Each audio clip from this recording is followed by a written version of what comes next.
बच्चों, आज हम आपको पढ़ाने जा रहे हैं शांति दूत कपोता, मतलब यानी कि शांति का दूत कबूतर, लंग लकार भूतकाल में। तो आइए देखते हैं।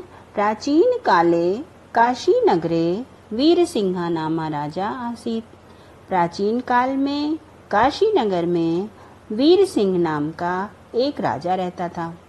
प्रतिवेशी निपेण, पड़ोसी राज्य से सूर्य प्रकाशेन, पड़ोसी राज्य सूर्य प्रकाश के साथ सह तस्य मैत्री आसीत, उसकी बहुत मित्रता थी। 15 वर्षाणि अभवन्, 15 वर्ष हो गए थे। तयो देशियों को अपि मतभेदा न अभवत्, उन दोनों देशों में किसी भी प्रकार का मतभेद नहीं हुआ था, किसी भी प्रकार का वैचारिक मतभेद नहीं हुआ था, कोई लड़ाई नहीं हुई थी। अतः कदाचित, इस प्रकार कदाचित कभी वीर सिंह सूर्य प्रकाशाय कुप्यत, कभी सूर्य प्रकाश से क्रोधित हो गया। कदाचित वीर सिंह सूर्य प्रकाशाय कुप्यत, कभी वीर सिंह सूर्य प्रकाश से क्रोधित हो गया। स सूर्य प्रकाश से राजम वशीकरणाय सज्जा आसीत, वह सूर्य प्रकाश के राज्य को अपने वश में करने के लिए सज्जा तैयार आसीत हो गया। किंतु स न जानाति, किंतु वह नहीं जानता था कि यत अस्त्र शस्त्राणि युद्ध साधनानि च कुत्र सन्ति, कि उसके अस्त्र शस्त्र हथियार और युद्ध साधन, युद्ध करने के साधन कहाँ हैं। यतो ही 15 वर्षेभ्य युद्धम न अभवत्, क्योंकि 15 वर्षों से युद्ध नहीं हुआ था। अतः युद्ध दिने वीर सिंह स्वमातरम अपृच्छत, युद्ध के दिन वीर सिंह ने अपनी माता से पूछा, हे माँ, मम शिरस्त्राण कुत्र अस्ति, मेरे टोपी और अस्त्र शस्त्र कहाँ हैं। माता आयुधागारम प्रति गच्छति, माता हथियार गृह के प्रति किस पास जाती हैं, किंतु रिक्त हस्ता प्रत्यागच्छति, क्योंकि खाली हाथ लौट आती हैं। निपाचिंत्यत, राजा सोचता है, मम शिरस्त्राण भारी कम अस्ति, मेरे अस्त्र शस्त्र जो हैं वो भारी हैं।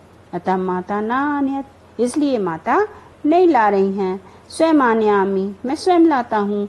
तत्र माता त्वं निवारयति, तब उसकी माता उसे रोकती हैं। कथयति च, और कहती हैं, वत्स बेटा, तत्र शिरस्त्राण केचन कपोत शावकाः सन्ति, तुम्हारी टोपी के नीचे कुछ कबूतर के बच्चे हैं। कपोता शांति भंगम न इच्छति, कबूतर शांति भंग नहीं चाहते हैं। तब हस्तक्षेपेण कपोतस्य शावका मृत्यु प्राप्स्यन्ति, तुम्हारे हाथ लगाने से कबूतर के बच्चे मृत्यु को प्राप्त हो जाएंगे। राजा मातु वचनम पालयति, राजा माता के वचन का पालन करता है। स शिरस्त्राण बिना युद्ध क्षेत्रम अगच्छत, वह अपने मुकुट के या टोपी के बिना युद्ध क्षेत्र में जाता है। सूर्य प्रकाशा तम अपृच्छत, सूर्य प्रकाश उससे पूछता है, किन कारण तुम शिरस्त्राणम न धार्यसी, किस कारण से तुमने अपनी टोपी नहीं धारण की। वीर सिंह सर्ववृतांतम कथयत, वीर सिंह उसे पूरा वृतांत बताता है, कहता है।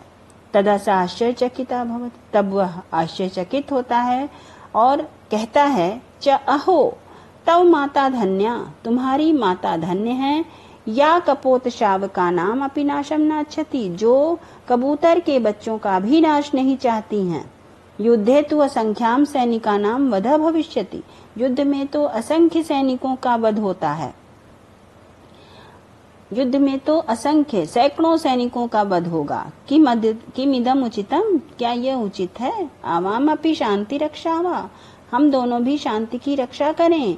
अधुना कपोता शांति दूता अस्ति, आज कबूतर हमारे लिए शांति दूत हैं। तस्मात् दिवसात् कपोता शांति दूता अभवत्, तभी से उन्हीं दिनों से कबूतर शांति दूत होने लगे। शांति दूत का मतलब होता है कि जब दो पक्ष आपस में युद्ध करते हैं तो युद्ध शुरू होने के एक दिन पहले या 2 दिन पहले एक राजा जो शांति चाहता है जो युद्ध करना नहीं चाहता है बच्चों, वो एक अपने किसी भी व्यक्ति को शांति का प्रस्ताव अगले राजा के पास लेकर भेजता है। अगर उस राजा उस शांति के प्रस्ताव को स्वीकार कर लेता है तो दोनों में मित्रता हो जाती है, और अगर वह प्रस्ताव नहीं स्वीकार करता है तो फिर वो लड़ाई शुरू हो जाती है, युद्ध शुरू हो जाता है। लेकिन जो व्यक्ति इस शांति प्रस्ताव को लेकर जाता है उसे शांति दूत कहते हैं। तो इस प्रकार से बच्चों आज का ये आपका टॉपिक पूर्ण हुआ।